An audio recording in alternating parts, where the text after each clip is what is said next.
कुछ साल पहले जंगल के गांव में रहता था एक चालाक और सपनों से भरा पक्षी, भूरा कौवा। अरे यार, रोज वही पेड़, वही दाना, वही हवा। मुझे अब शहर वाले जंगल जाना है, वो वाला जंगल देखना है। लोग कहते हैं शहर वाले जंगल में जिंदगी बड़ी फास्ट है, काम होता है और पक्षी भी स्मार्ट लगते हैं। और बस इसी सोच ने भूरा कौवा को गांव से दूर कर दिया। मेरी बात पक्की है, कल ही मैं शहर जाऊंगा, ऑफिस जाऊंगा, मैं काम करूंगा, अपना घर बनाऊंगा और सबको दिखाऊंगा मैं कुछ भी बन सकता हूँ। कुछ ही दिनों में भूरा कौवा शहर वाले जंगल पहुँच गया।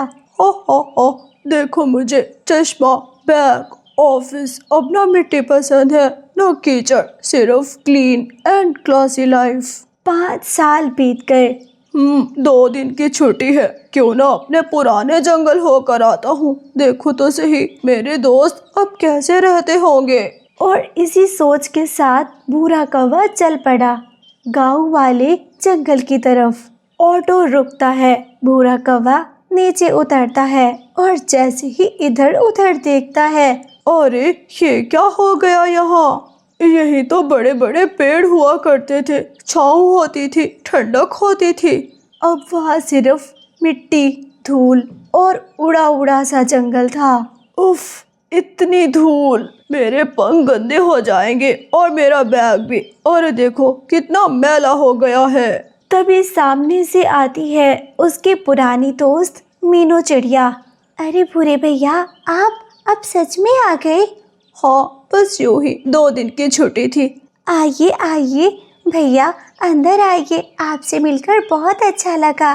भूरा कौवा जैसे ही मीनू के घर के पास पहुंचता है, मीनू यहाँ तो बहुत मिट्टी है यार, शहर में तो सब क्लीन होता है, सब साफ सुथरा होता है।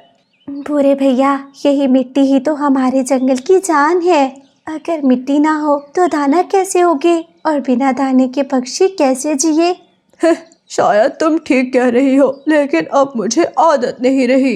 मीनू चिड़िया को समझ में आ गया, भूरा कौवा सिर्फ जगह ही नहीं, सोच भी बदल चुका था। मीनू चिड़िया भूरे कौवे को अपने घर के अंदर ले आती है। भूरे भैया, आप थक गए होंगे, बैठिए, मैं अभी नाश्ता लाती हूँ। मीनू रसोई में जाती है और थोड़ी ही देर में गर्मा गर्म खुशबू पूरे घर में फैल जाती है। लो भैया, देसी घी का पराठा, साथ में थोड़ा सा अचार है। पराठा? मीनू, मैं ये सब नहीं खाता। अरे भैया, पराठा तो जंगल का स्पेशल है, सबको बहुत पसंद आता है। मुझे तो अब बर्गर, सैंडविच, कॉफी की आदत हो गई है, यहाँ कहीं मिलेगा क्या? मीनू चिड़िया थोड़ी देर चुप हो जाती है और फिर सोचती है, अच्छा आप रुकिए भैया, मैं देख कर आती हूँ। मीनू बाहर जाती है और सीधा वो तोते के पास जाती है। तोते भैया, भूरा कौवा शहर से आया है, उसे बर्गर चाहिए, कहीं मिलेगा क्या? बर्गर? अरे मीनू, यहाँ तो सिर्फ दाना है, अनाज और फल मिलता है, शहर का खाना जंगल में कौन खाता है? मीनू कबूतर और फिर बुलबुल के पास जाती है। मेरे पास एक पुराना सा बर्गर है, कल शहर से आया था, अगर चाहो तो ले जाओ। मीनू वही बर्गर लेकर वापस घर को आती है। लो भैया, बर्गर मिल गया। ठीक है, पर शहर जैसा टेस्ट बिल्कुल नहीं है।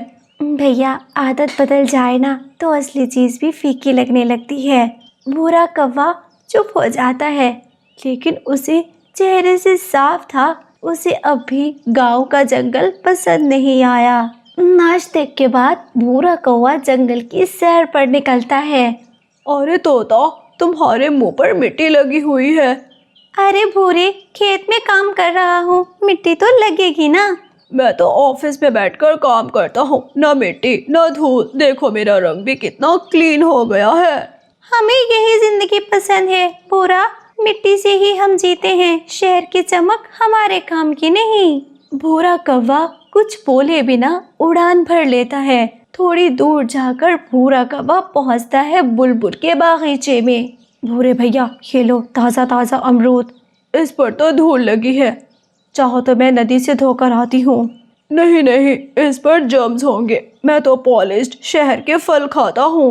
भैया, शहर के फल भी इसी जंगल से जाते हैं, बस वहाँ उन्हें साफ करके डब्बों में बंद कर देते हैं। भूरा कौवा फिर चुप हो जाता है, लेकिन समझना अभी भी बाकी था। 2 दिन के बाद मीनू चिड़िया और तोता भूरा कौवा के शहर वाले जंगल पहुँचते हैं। वेलकम वेलकम, देखो मेरा घर, मेरी बालकनी और ये शहर। यहाँ पर तो हवा थोड़ी भारी लग रही है, पेड़ भी बहुत कम है। अरे यही तो मजा है, शोर, लाइट्स, गाड़ियाँ। भूरा कौवा सबके लिए कॉफी और फास्ट फूड लेकर आता है। छी, ये तो कोयले जैसा टेस्ट है।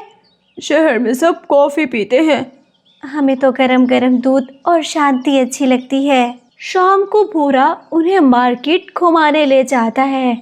देखो गाड़ियाँ, देखो धुआं, चलो अपनी पूरी खाते हैं। नहीं भैया, ये मुझे अच्छा नहीं लगता। भूरा कौवा अकेले ही सब प्लेट साफ कर देता है। रात होती है, सब सोने जाते हैं। मीनू, गाड़ियों का शोर नींद नहीं आने दे रहा। मेरा दिल घबरा रहा है। और वही भूरा कौवा घोड़े बेचकर खर्राटे मार रहा होता है। सुबह होते ही मीनू और तोता वापस जाने का फैसला कर लेते हैं। बुरे भैया, हर पक्षी को वही जगह अच्छी लगती है जहाँ उसका दिल लगता है। शहर वाले जंगल में भूरा कौवा रोज अपने दोस्तों को जिंदगी दिखाता है। यहाँ पर पक्षी को टाइम पर काम करना पड़ता है, लेट हुए तो बॉस नाराज हो जाता है। पर भैया, इतनी जल्दी क्यों? यहाँ सब रेस में है मीनू, ज्यादा काम ज्यादा पैसा, और पैसा बराबर है इज्जत के। पर इतनी भाग दौड़ में सांस लेने का टाइम मिलता है क्या? भूरा कौवा चुप हो जाता है, शायद ये सवाल उसे भी छू गया था। थोड़ी देर के बाद मीनू और तोता शहर के जंगल को ध्यान से देखते हैं। यहाँ पेड़ कम है, इसलिए हवा भी भारी लगती है। देखो मीनू, पक्षी कम बोल रहे हैं, सब चुप चुप से लग रहे हैं। यहाँ सबके पास सब कुछ है, लेकिन वक्त नहीं। शहर में लोग मजबूत दिखते हैं, पर अंदर से थके थके हुए होते हैं। अब बात आती है गांव वाले जंगल की। हमारे जंगल में मेहनत ज्यादा है भैया, कभी दाना कम, कभी मौसम खराब, कभी बारिश कम पड़ जाती है, कभी ज्यादा। खेत संभालना आसान नहीं। पर तुम लोग फिर भी हंसते रहते हो, क्योंकि हम मिलजुल कर जीते हैं। प्रॉब्लम होती है अकेलेपन की, वहाँ पर कोई अकेला नहीं रहता। गांव में चीजों की कमी होती है, पर दिल बड़े होते हैं। मीनू और तोता वापस अपने जंगल जाने के लिए तैयार होते हैं। अब मुझे समझ आया, शहर में सपने बड़े होते हैं और टेंशन ज्यादा होती है, और गाँव में परेशानी होती है पर सुकून भी। इसलिए भैया, ना शहर गलत है और ना गांव, बस जिसकी जैसी सोच उसके लिए वही जगह सही है। प्यारे दोस्तों, हर जगह की अपनी प्रॉब्लम होती है, अलग समस्या, अलग रहन सहन, पर हर जगह अपने आप को खुश रखना चाहिए। और हाँ, कभी किसी शहर को छोटा या जंगल को छोटा या बुरा नहीं समझना चाहिए। प्यारे दोस्तों, इस कहानी को लाइक, चैनल को सब्सक्राइब करना मत भूलना। आपका धन्यवाद। सुबह का समय था, जंगल में हल्की सी ठंडी हवा चल रही थी।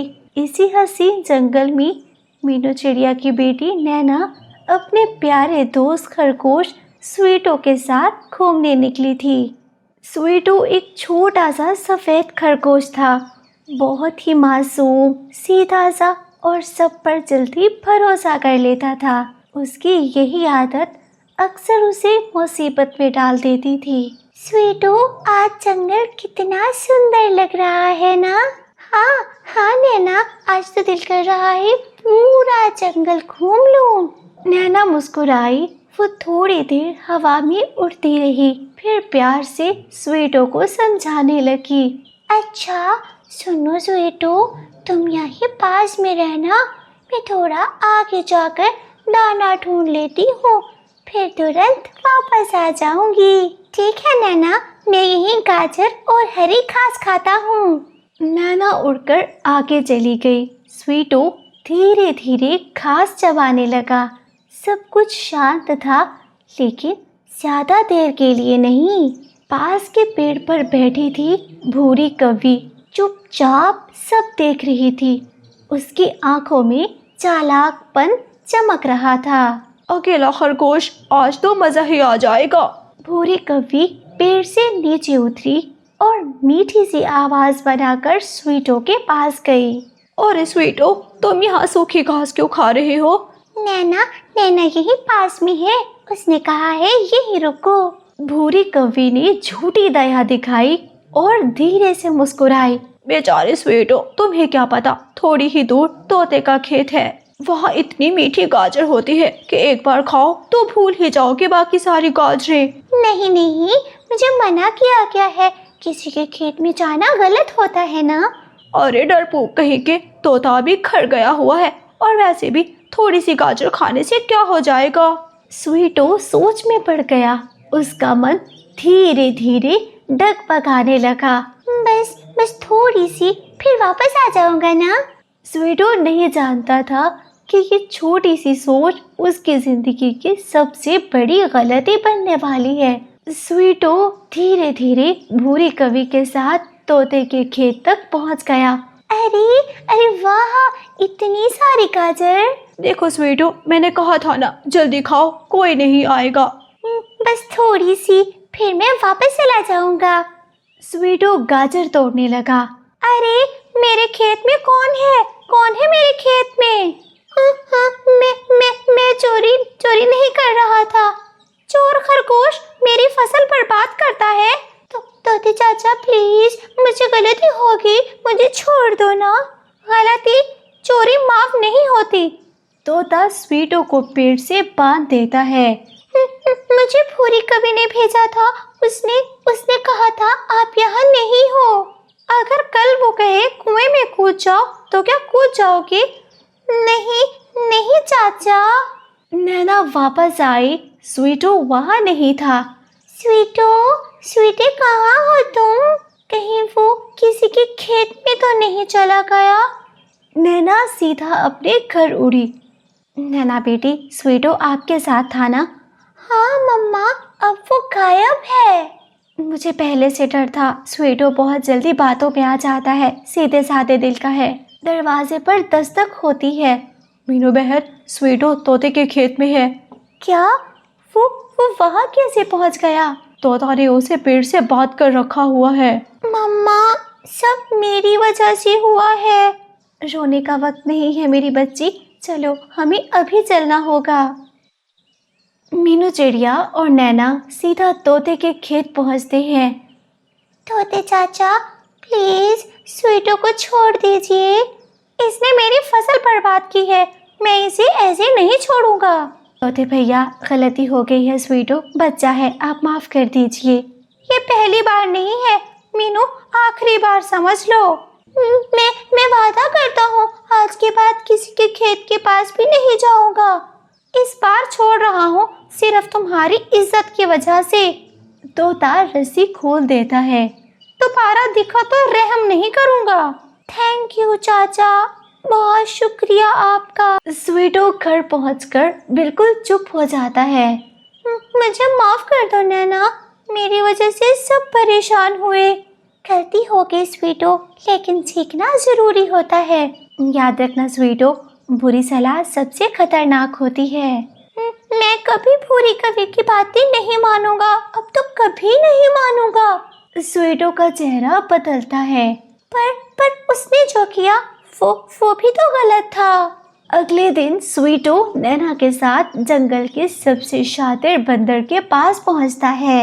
अरे वाह, आज खरगोश मेरे पास कैसे? मुझे मदद चाहिए बंदर भाई। मदद या बदला? बदला नहीं, सिर्फ मुझे सबक चाहिए। भूरी कवि तो बड़ी सियानी है।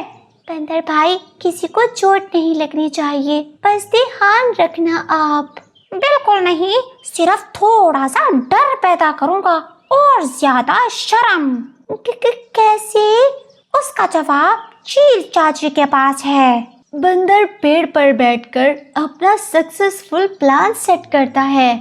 स्वीटो, भूरी कवि को लालच पसंद है और उसे लगता है वो सबसे ज्यादा स्मार्ट है। तो फिर हम उसे उसकी ही स्मार्टनेस से ही फंसाएंगे। किसी को सच में चोट नहीं लगनी चाहिए बंदर भैया। नहीं नैना, बस ईगो टूटेगा और याद रहेगा। बंदर भूरी कवि के रास्ते में जानबूझकर गिर जाता है।